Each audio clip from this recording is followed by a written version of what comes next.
Higher today, but seeing a more than 50% drawdown from its recent high.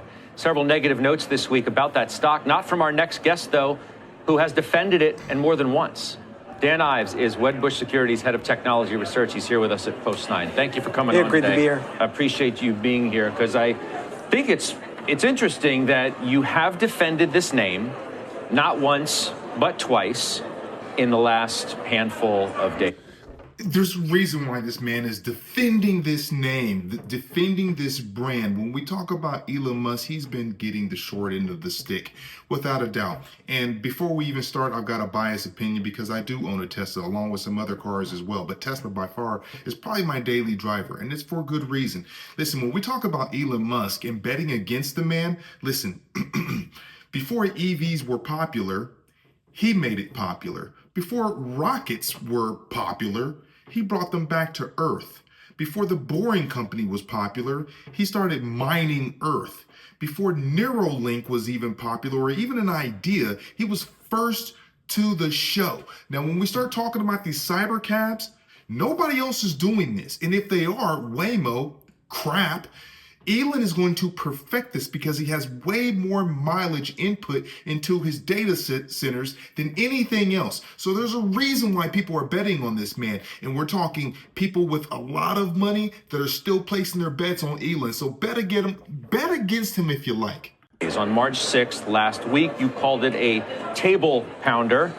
Last night, you said your bullish view was unchanged. There are a lot of questions about the stock. It's been down 7 straight weeks. Why'd you feel compelled to come out and defend it not once but twice? Yeah, well, first, we've been talking to investors, all around the world on. Listen, before he even gets started, I'm going to give you my opinions on his involvement with the White House in the end. Stick around. So, and is this a moment that basically the bull thesis basically gets thrown out because of some of the brand issues, the distractions? And our view is when things are great, okay, anyone could be there. But when things are tough, moments like this, I think that's where we've been able to guide Tesla investors over the decade, right, in terms of these moments. I don't believe that this is really a black swan event for Tesla in terms of the brand issues, in terms of something that could really deteriorate the medium and long-term outlook. But no doubt, we've talked about it.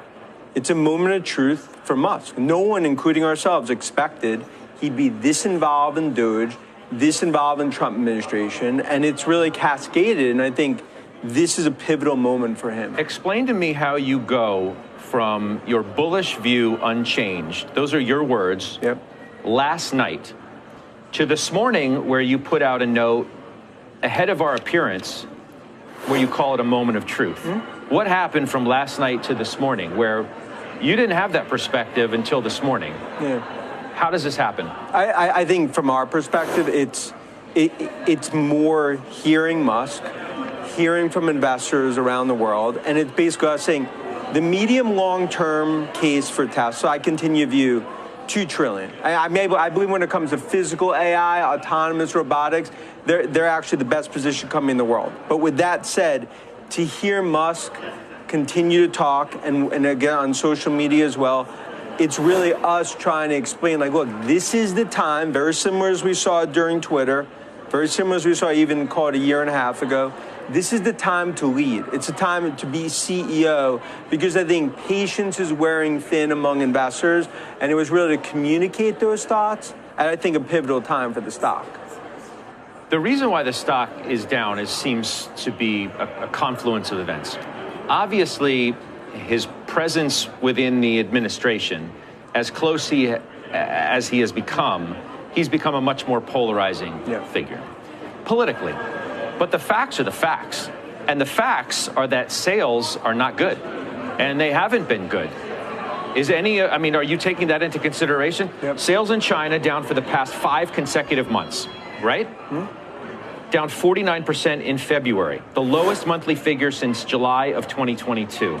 U.S. sales down again last month, down 75% in Europe, 65% in Australia. This has become more of a headline story to an actual fundamental breakdown. I can't take it anymore. Listen, there's a reason why sales are down. People, do you really think that folks just don't have the same appetite to go out and go buy a Tesla? Think about that for a second. No, everybody in their right mind wants a car that's more cost effective, that can actually save them money in the long run. And maybe that's an EV, maybe it's not. But the reason why people aren't buying cars in general is because there is somewhat of a global reset. People are worried. Inflation is real, especially when it comes to the US dollar. So people are pulling back, stuffing their pockets full of money, yanking money out of the stock market, and they're waiting. They're waiting to see what's going to happen with Russia. They're waiting to see what's going to happen with China. They're waiting to see what's going to happen with Ukraine and then America. People are waiting patiently to then deploy their money back into the markets and go buy a car. But soon, when things ease up, things are going to happen, and they're going to happen fast. Somewhere. Yeah, but let's also talk about what's ahead. In other words, the refresh from a Model Y perspective, when you look at a lot of the refreshes that are happening in Europe, in China, in the US, you got the unsupervised FSD in Austin. I continue to believe 90% of the value going forward is going to be autonomous, is going to be robotics when it comes to Optimus. And I believe from a demand perspective, especially when it comes to FSD, 15% of Tesla owners have FSD. That's what we estimate. As that goes to 40, 50%, I mean, numbers basically triple in terms of from an EPS perspective as that plays out. And look, I get it. This is a time, have we been dead wrong this year in Tesla? Of course, it's been a disaster call. But for 25 years, our best calls are ultimately in times like this, that I believe as you navigate the noise, this will be not just a 1 trillion, but 2 trillion. But it comes down to Musk needs to balance Doge, Tesla CEO. That's something where I think the clock struck midnight.